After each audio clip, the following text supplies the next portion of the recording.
Students, आपके अपने इस YouTube चैनल बाल मंदिर पर एक बार फिर हार्दिक स्वागत है। आज हम लेने जा रहे हैं अपचयन अभिक्रियाएं। लास्ट लेक्चर के अंदर अपन ने पढ़ा था ऑक्सीकरण। देखो ये अभिक्रियाएं अभी केवल अपन एक अलग परिभाषाओं से ऑक्सीजन और हाइड्रोजन, धनायन और ऋणायन के आधार पर ले रहे हैं।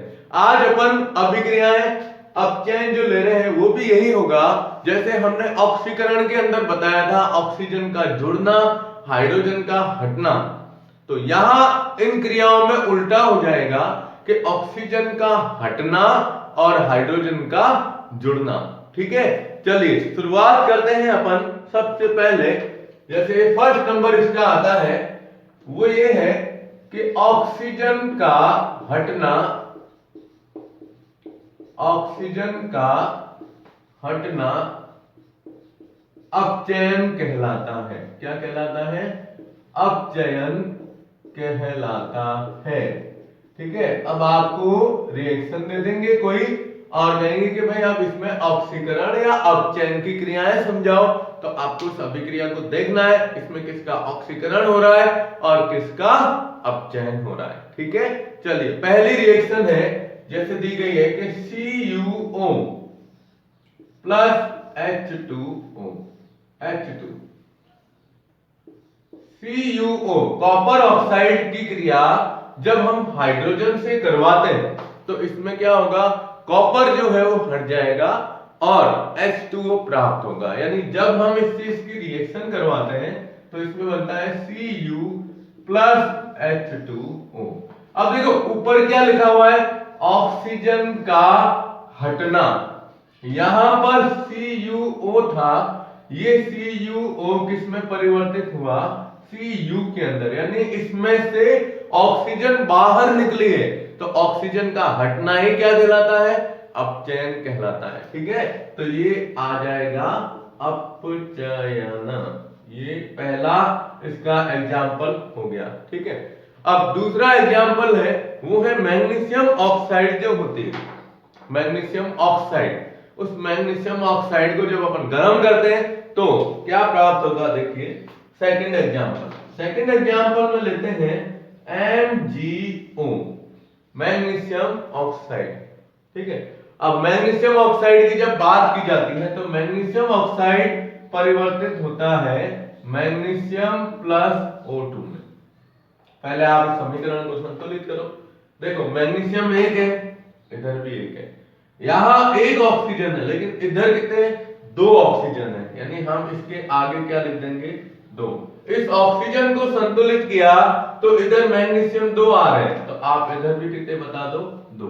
ठीक है, अब यहां अभिक्रिया जान लोगे आप कि इधर हमारे पास था MgO, ये MgO किस में परिवर्तित हो रहा है, केवल मैग्नीशियम में। यानी इस मैग्नीशियम ऑक्साइड से ऑक्सीजन बाहर निकली, हटी, तो इस क्रिया को अपन क्या कहते हैं, अपचयन कहते हैं। ठीक है, दो उदाहरण तो ये याद रखिएगा और तीसरा सबसे महत्वपूर्ण उदाहरण है, वो उदाहरण आप कह सकते हैं उत्प्रेरक के अंदर भी आएगा। जैसे क्या आता है, देखो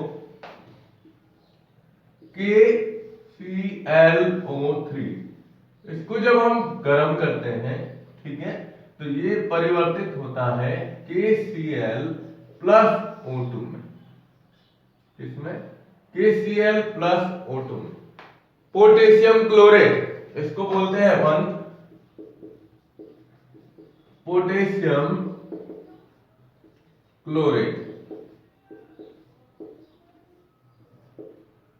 ठीक है, अभी पोटेशियम क्लोरेट को गर्म किया तो प्राप्त हो रहा है पोटेशियम क्लोराइड और ऑक्सीजन। पहले आप इस समीकरण को संतुलित करो। देखो सबसे पहले KCl यहां पर एक है, इधर भी एक है, यहां ऑक्सीजन 3 है लेकिन उधर ऑक्सीजन 2 है।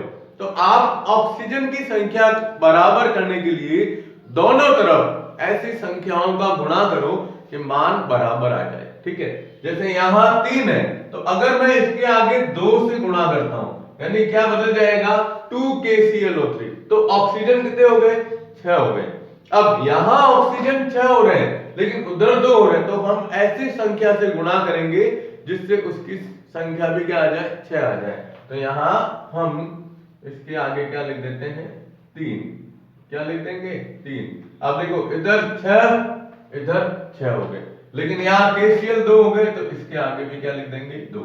अब ये पूरा यौगिक था KClO3 पोटेशियम क्लोरेट, ये पोटेशियम क्लोरेट परिवर्तित हो रहा है पोटेशियम क्लोराइड में। क्या हो रहा है पोटेशियम क्लोराइड, तो पोटेशियम क्लोराइड में परिवर्तित हो रहा है। इसमें एक ऑक्सीजन उपस्थित है लेकिन इसके अंदर ऑक्सीजन नहीं है, तो ऑक्सीजन का हटना क्या कहलाता है अपचयन कहलाता है। ठीक है, तो ये 3 अभिक्रियाएं हैं। इन 3 अभिक्रियाओं को थोड़ा सा ध्यान रखिएगा कि भाई ऑक्सीकरण और अपचयन की जब बात की जाती है तो ऑक्सीजन का हटना अपचयन कहलाता है। ठीक है, एक लाइन मैंने आपको लास्ट लेक्चर के अंदर बताई थी कि जिसका ऑक्सीकरण होता है वो एक अपचायक की तरह व्यवहार करता है। किसकी तरह? अपचायक की तरह। लेकिन यहां हम अपचयन कह रहे हैं, है ना? तो इसमें लाइन क्या याद रखोगे, देखिए इसमें उल्टी हो जाएगी उसकी। क्या आएगी कि जिसका अपचयन होता है, जिसका अपचयन होता है वह ऑक्सीकारक की तरह, किसकी तरह? ऑक्सीकारक की तरह व्यवहार करता है। किसकी तरह करता है?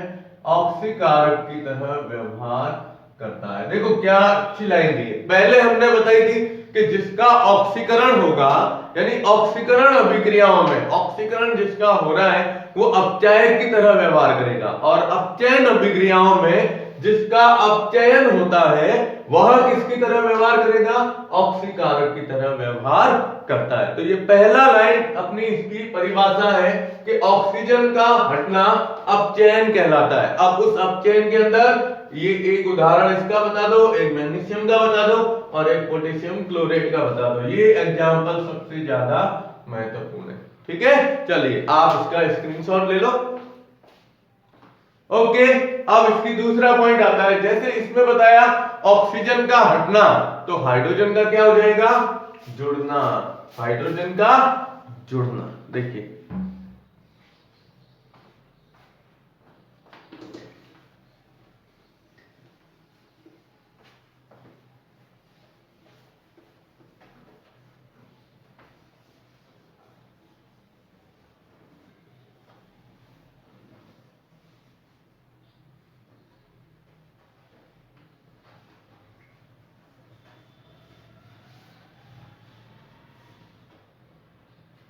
चलो देखो, आप ऐसी अभिक्रियाएं देखनी है हमें जिसमें हाइड्रोजन जुड़ रही है।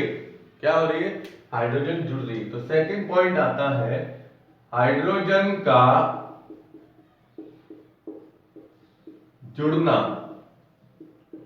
क्या कहलाता है?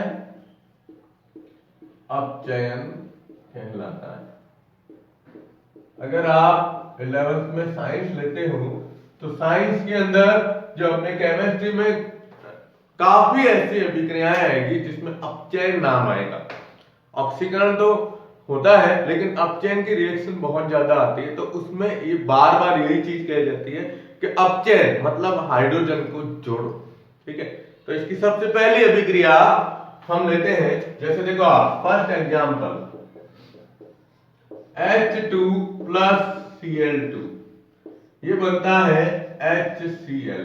देखो हाइड्रोजन और क्लोरीन आपस में क्रिया करके हाइड्रोजन क्लोराइड बनाती है। अब आप इसमें समीकरण संतुलित करोगे तो इसमें क्लोरीन 2 है, इधर 1 है, तो इसके आगे क्या लिख देंगे? 2। इसके आगे 2 लिखते ही 2 हाइड्रोजन भी हो गए, 2 क्लोरीन हो गए। अब अपचयन किसका हो रहा है वो ध्यान देना है। क्लोरीन जो पहले Cl2 में था, अब ये किसमें परिवर्तित हुआ?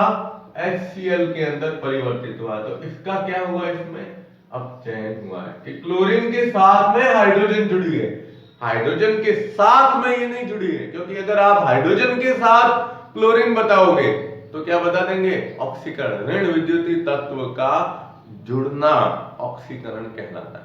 ठीक है, चलिए दूसरी रिएक्शन है जो हमने संघनन अभिक्रिया जो अपने शुरुआत में आई थी उसके अंदर भी पढ़ी थी। देखिए CH2 डबल बॉन्ड CH2, ये जो यौगिक होता है इसे अपन क्या कहते हैं, एथीन कहते हैं, एथीन।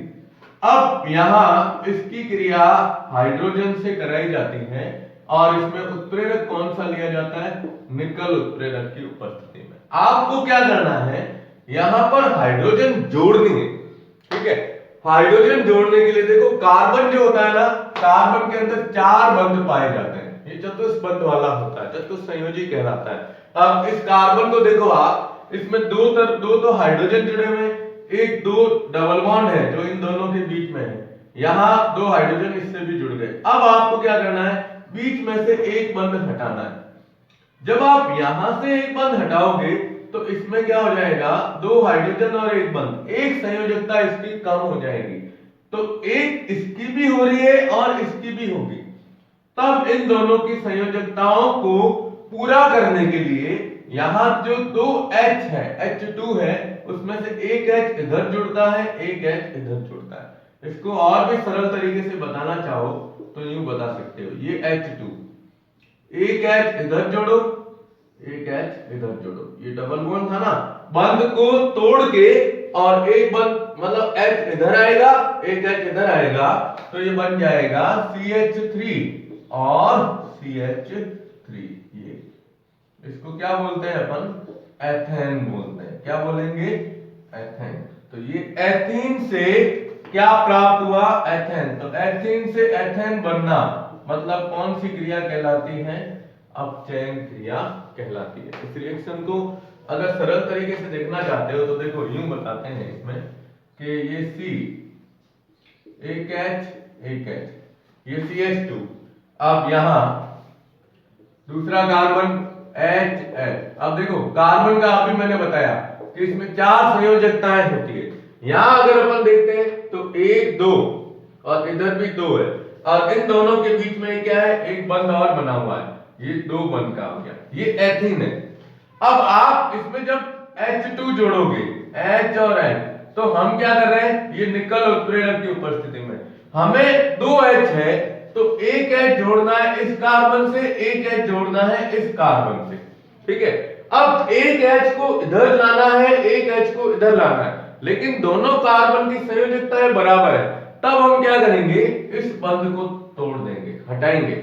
इस बंध को हटाते देखो 1 2 3, 1 2 3, 3 बंद हो गए दोनों, है ना।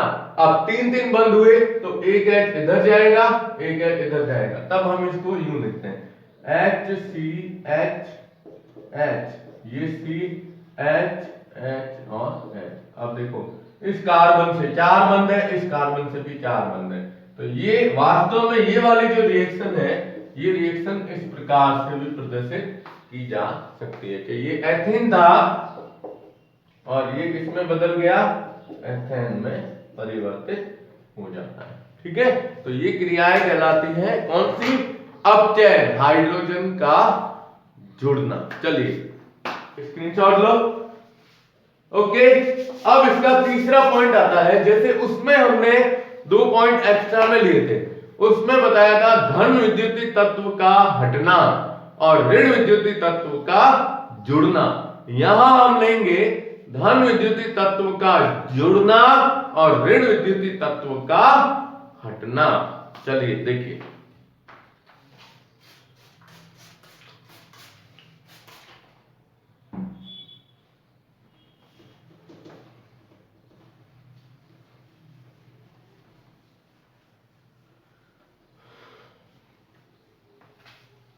चलिए तीसरी और चौथी परिभाषा अपन एक साथ ले लेते हैं।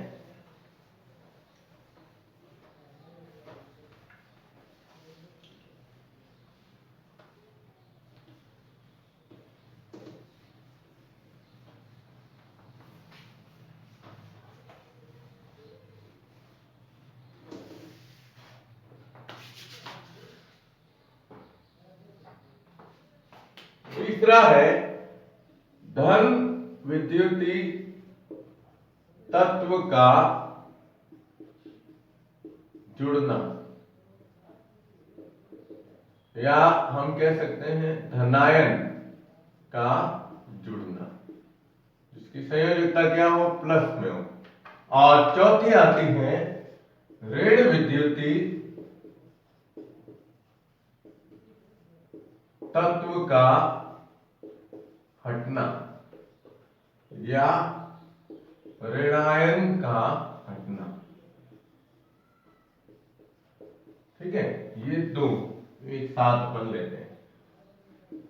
देखो, धन विद्युतीय तत्व का जुड़ना, जैसे एग्जाम्पल दिया है इसका कि सोडियम की क्रिया हाइड्रोजन से कराओ। ठीक है, सोडियम जो होता है, सोडियम की क्रिया हाइड्रोजन से करा देते। देखो, हाइड्रोजन एक ऐसा तत्व है जो H प्लस आयन के रूप में भी काम में लिया जा सकता है और H माइनस के रूप में भी लिया जा सकता है। जब हम हाइड्रोजन को H माइनस के रूप में बताते हैं तो वो हाइड्राइड कहलाता है। क्या कहलाता है? हाइड्राइड। ठीक है, जैसे क्लोराइड, ब्रोमाइड, आयोडाइड होता है ना, वैसे ये हाइड्राइड कहलाएगा। कैसे है? तो देखो आप, सोडियम जिसकी संयोजकता 1 है, H2 से जुड़ा तो ये बनता है NaH, ये कहलाता है सोडियम हाइड्राइड। क्या कहलाएगा? Sodium hydride. ठीक है, अब इसको संतुलित करते हैं तो हाइड्रोजन 2 है, इसके आगे 2 लिख दिए, इसके आगे 2 लिख दिए। अब हाइड्रोजन के साथ में क्या जुड़ा है? ये धनायन। क्या जुड़ा है? धनायन। ठीक है, इसके साथ में, तो ये क्रिया कौन सी कहलाएगी? अपचयन कहलाएगी। ऐसे कैसे? दूसरा उदाहरण है कि जो लिथियम धातु होती है, इस लिथियम धातु की हाइड्रोजन से जब क्रिया करवाते हैं तो ये बनता है लिथियम हाइड्राइड। इसको बोलते हैं लिथियम हाइड्राइड। अब लिथियम हाइड्राइड है, समीकरण संतुलित करोगे तो इधर 2 इधर 2। ठीक है, यहां हाइड्रोजन से कौन जुड़ रही है? लिथियम धातु जुड़ रही है। तो ये क्रिया और ये दोनों क्या कहलाती है? अपचयन कहलाती है। यानी एक धन विद्युतीय तत्व का जुड़ना।